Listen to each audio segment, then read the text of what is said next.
ကျေးဇူးတော်ရှင်ဘိုးဘုရားတော်ဘုရားကြီးဤပြိဿသမုပ္ပါသဝိုင်းဒေသနာလေဖို့ပြတ်ဖို့မနေ့ကတော့ဗာရှင်းတာလဲဆိုတော့သင်္ခါရမနေ့ကဗာရှင်းတာလဲသင်္ခါရဒီနေ့ဗာရှင်းမှလဲဆိုတော့ဝိညာဉ်ပြီးကြောင်းတရားလားကျိုးတရားလားကျိုးတရားဆိုတော့ဝိညာဉ်ပြီးဘာကြောင့်ဖြစ်လဲဆိုတော့သင်္ခါရကြောင့်ဖြစ်မနေ့ကသင်္ခါရမှာသင်္ခါရ၃မျိုးမှာပုံညာပြီးသင်္ခါရအပုံညာပြီးသင်္ခါရအာနိသမိသင်္ခါရသင်္ခါရဘယ်နှမျိုးလဲ၃မျိုးဒီသင်္ခါရ၃မျိုးဒီတဲ့သင်္ခါရပြည့်စရာဝိညာဉ်နဲ့သင်္ခါရပြည့်စရာဝိညာဉ်နဲ့ဆိုဝိညာဉ်နဲ့ဆိုတာကအမိပရိသေဝိညာဉ်ကိုအမိပရိသေဝိညာဉ်ဘာကြောင့်ပြည့်ရလဲဆိုတော့သင်္ခါရကြောင့်သင်္ခါရကဘာတွေလဲဆိုတော့ပုံညာပြီးသင်္ခါရနော်ကောင်းတာလေးလည်းပြောမယ်ဆိုရင်ပုံညာပြီးသင်္ခါရပြီးလုပ်ခဲ့တဲ့အတွက်ကြောင့်လူပြည့်လင်လူချမ်းသာနတ်ပြည့်လင်နတ်ချမ်းသာနော်အပုံညာပြီးသင်္ခါရအပုံညာပြီးသင်္ခါရကြောင့်ပယ်လေးပုံနော်သူကအကုသိုလ်တွေပြုလုပ်တဲ့အတွက်ကြောင့်အနေပယ်လေးပုံရောက်နောက်တစ်ခါကျတော့အာနိဇာပိသင်္ခါရအာနိဇာပိသင်္ခါရဆိုတာကသမာဓိတရားတွေကျင့်ကြံကြိုးပုံသမာဓိတရားတွေကျင့်ကြံကြိုးစားကလူချမ်းသာနတ်ချမ်းသာပြမချမ်းသာစသည်အားဖြင့်ဒီသင်္ခါရဒီ32ပုံကိုပဲလဲစီတယ်ဒီသင်္ခါရဘယ်နှပုံလဲပါလဲ32ပုံလဲစီတယ်အဲ့တော့သင်္ခါရပြည့်စရာဝိညာဉ်သင်္ခါရဒီတန်တရားလဲစီမှာလားပြက်စီတန်တရားလဲစီမဲ့တရားနော်သင်္ခါရဒီပုံညာပြီးသင်္ခါရကုသိုလ်ကောင်းမှုကြောင့်လေတဲ့တန်တရားလဲတယ်ဘယ်လိုပုံစံနဲ့လဲလဲဆိုတော့လူဖြစ်နေလူချမ်းသာနတ်ဖြစ်နေနတ်ချမ်းသာအနေနဲ့လဲလဲတယ်နော်အကုသိုလ်အနေနဲ့လေတဲ့အပေလေးပုံကိုရောက်စီတယ်အာနိဇာပိဆိုတဲ့သမထကျင့်စဉ်တွေကျင့်စဉ်တစ်ခုကိုကျင့်ပြီးရင်လေတဲ့ဟဲ့လားလူချမ်းသာနတ်ချမ်းသာပြမချမ်းသာစသည်တန်ရာဒေစီတဲ့တရားတွေမဖြစ်ပေါ်ဘူးလားဖြစ်ပေါ်တယ်တဲ့အဲ့ဒါကြောင့်သင်္ခါရဒီတန်တရားလဲစီမှာလားပြက်စီမှာတန်တရားလဲစီမဲ့တရားဟုတ်ပြီလားဆိုတော့ကိလေသာနဲ့ကာမဝတ္တိတဲ့ကိလေသာနဲ့ကံဒီတန်တရားလဲစီတော့အကြောင်းတရားကိလေသာဆိုတာကအဝိဇ္ဇာရဲ့တဏှာရဲ့ဥပါဒံဆိုတော့ကိလေသာနဲ့ကံကာမဝတ္တနှစ်ပါးပါလဲဆိုတော့သင်္ခါရနဲ့ကံဒီနှစ်ပါးဒီအဝိဇ္ဇာနဲ့သင်္ခါရနှစ်ပါးဒီတန်တရားကိုချက်ထွင်တတ်တော့တရားနော်ကိလေသာနဲ့ကံဒီတန်တရားကိုချက်ထွင်တတ်တော့တရားဆိုတော့ဒီနေရာမှာသင်္ခါရကြောင့်နဲ့သင်္ခါရပြည့်စရာပါလဲဝိညာဉ်ဆိုတာဒီနေရာမှာပရိသေဝိညာဉ်ပရိသေဝိညာဉ်ဆိုတာဘာလဲဆိုတော့အမိဝမ်းကောင်းထဲမှာပရိသေကိုလာလဲဆက်လာပွားပရိသေယူရာကိုပရိသေဝိညာဉ်လို့ခေါ်တယ်ဒီနေရာမှာဘုရားအနေနဲ့တခုမှတ်ရမှာကပရိသေဝိညာဉ်ဒီဘက်မှာနံပါတ်2အကွက်နဲ့နံပါတ်4အကွက်မှာဘာလေးလာပြရှိတယ်ဆိုတော့ဒီဘက်မှာလဲဇာတိဒီဘက်မှာဝိညာဉ်ဒီဇာတိကလည်းဘဝတစ်ခုရတယ်ဒီဝိညာဉ်ကလည်းဘဝတစ်ခုရတယ်ဒီနေရာမှာကပရိသေဝိညာဉ်အနေနဲ့အမိဝမ်းကောင်းထဲမှာပရိသေနေပြီးတော့ရတယ်ဘဝကိုပြောတာဒီမှာကျတော့ဥပပတ္တိဘဝဆိုတာကနတ်သားတော်၎င်းငရဲဒီမှာတော်၎င်းဖြစ်လို့ရှိရင်သူက16နှစ်သားအရွယ်ဘွားကနေပေါ်လာအမိဝမ်းကောင်းထဲမှာပရိသေတွေမယူဘဲနဲ့သူကဖြစ်ပေါ်ရတဲ့ဘဝကိုဘာလို့ပေါ်လဲဆိုတော့ဥပပတ္တိဘဝဒီမှာကျတော့ဝိညာဉ်ဆိုတာကဘာလဲဆိုတော့အမိဝမ်းကောင်းထဲမှာပရိသေတွေယူပြီးမှဖြစ်ရတဲ့ဘဝဆိုတော့ဒီသင်္ခါရကဒီဝိညာဉ်ဒီဘာကြောင့်ဖြစ်ရလဲဆိုတော့သင်္ခါရကြောင့်သင်္ခါရပြည့်စရာ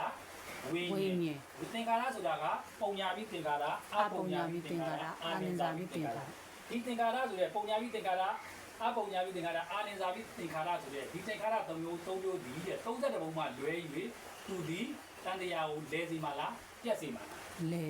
လဲစီမဲ့တရားတဲ့ဒီနေရာမှာပြိဿသမုပ္ပါစဝိုင်းဒေသနာလဲပုံပဲပြောခဲ့တယ်နော်ပြက်ပုံမပြောခဲ့ဘူးပြက်ပုံကြတော့ဗာလဲဆိုတော့ဒီသင်္ခါရကိုပဲတစ်ချက်လေးလိုက်ပြီးသင်္ခါရနဲ့ဝိညာဉ်မှာအဆက်လေးတစ်ဆက်မပြတာဘူးလားပြတာပါတယ်ပြတာတယ်နော်သင်္ခါရနဲ့ဝိညာဉ်တစ်ဆက်မှာအဆက်ကလေးတစ်ဆက်ဆိုတော့ဒီသင်္ခါရကိုတဲ့ကံ၄မျိုးနဲ့ဝေဖန်သုံးသက်ကြည့်နော်အဲ့ကံ၄မျိုးကဘာကံလဲဆိုတော့အဖြူကံအမဲကံအဖြူမဲရောတဲ့ကံဟာလားမက်ကင်ကံဆိုပြီးတော့ကံ၄မျိုးနဲ့ဝေဖန်သုံးသက်ဒီထဲမှာပုံညာပြီးသင်္ခါရကကြတော့အဖြူကံပေါ့နော်အပုံညာပြီးသင်္ခါရကြတော့အမဲကံပေါ့နော်ကုသိုလ်တဝက်အကုသိုလ်တဝက်ပြုလုပ်တယ်ဆိုတာကအဖြူအမဲရောတဲ့ကံပေါ့မက်ကင်ကံဆိုတာကတော့မက်ကင်5ပါးလောကီမက်ကင်5ပါးလောကီမက်ကင်10ပါးနဲ့ကျင့်ကြံကြိုးအားထုတ်တဲ့ဝိပဿနာရဲ့ဖြစ်ပျက်ခန္ဓာကိုယ်ဖြစ်ပျက်ရှုတဲ့တရားဟုတ်လားဒီနေရာမှာကပုံညာပြီးသင်္ခါရအပုံညာပြီးသင်္ခါရအာနိဇာပြီးသင်္ခါရဆိုတာပါတယ်ဒါလည်းအာနိဇာပြီးသင်္ခါရဆိုတာသူလည်းသမထကျင့်စဉ်တစ်ခုပဲတို့သမထကျင့်စဉ်တစ်ခုဒီတန်တရားကိုလဲစီတတ်သောတရားသူဒီ32ဘုံကလွဲလို့ သူအကျိုးပေးမဲ့အကျိုးမပေးနိုင်ဘူးเนาะသူ့ရဲ့အကျိုးတရားဒီ30ပုံမှာပဲရှိတယ်ဆိုတော့ဒီနေရာမှာအဖြူကံအမဲကံအဖြူမဲရောတဲ့ကံမက်ကင်ကံဆိုပြီးတော့3မျိုးဆိုတော့အဖြူကံရဲ့အမဲကံရဲ့အဖြူမဲရောတဲ့ကံဒီသူဒီ30ပုံမူလေစီမဲ့တရားเนาะမက်ကင်ကံမှသာသင်္ခါရနဲ့ဝိညာဉ်တစ်ဆက်ကိုပြည့်စီမဲ့တရားဆိုတော့ကိုပြုလုပ်နေတဲ့ဒေသင်ပြုလုပ်နေတဲ့ကာယကံဝစီကံမနောကံစသည်တရားတွေဒီတဲ့ဝိပဿနာဆိုတဲ့ဖြစ်ချင်းဖြစ်ပျက်ကိုမြင်အောင်ခန္ဓာရဲ့ဖြစ်ပျက်ကိုမြင်အောင်ရှုမယ်ဆိုလို့ရှိရင်တဲ့သင်္ခါရနဲ့ဝိညာဉ်တစ်ဆက်ပြတ်မှလားဆက်မှာ စမ် သင်္ခါရနဲ့ဝိညာဉ်တစ်ဆက်ကပြတ်မှာเนาะပြတ်မှာဆိုတော့ကိုပြုလို့သင်္ခါရဆိုတာပြုလုပ်တဲ့တရားတဲ့ပြုလုပ်တဲ့တရားတွေကဝိပဿနာဉာဏ်နဲ့လောကီမဂ္ဂင်၅ပါးနဲ့ကိုကဉာဏ်ဥအောင်ကျွနိုင်မယ်ဆိုရင်ရှိရင်တဲ့စိတ်နဲ့တတိကြားမှာတဲ့ကိလေသာကြားခုံမယ်ကိလေသာဆိုတာဘာလဲအဝိဇ္ဇာတဏှာဥပါဒဆိုတော့အဝိဇ္ဇာနေပြီးတော့အဝိဇ္ဇာတဏှာဥပါဒံကိုတဲ့ကိုကဒီကဝိပဿနာဉာဏ်နဲ့စဉ်းစဉ်ကြဲကြဲသိမယ်ဆိုရင်အဝိဇ္ဇာနေပြီးတော့ဝိဇ္ဇာဖြစ်သွားမယ်ဝိဇ္ဇာဖြစ်သွားမယ်ဆိုပြီးတော့ဒီသင်္ခါရတရားတွေရာတဲ့သင်္ခါရနဲ့ဝိညာဉ်တစ်ဆက်ကစက်မှလားပြတ်မှာ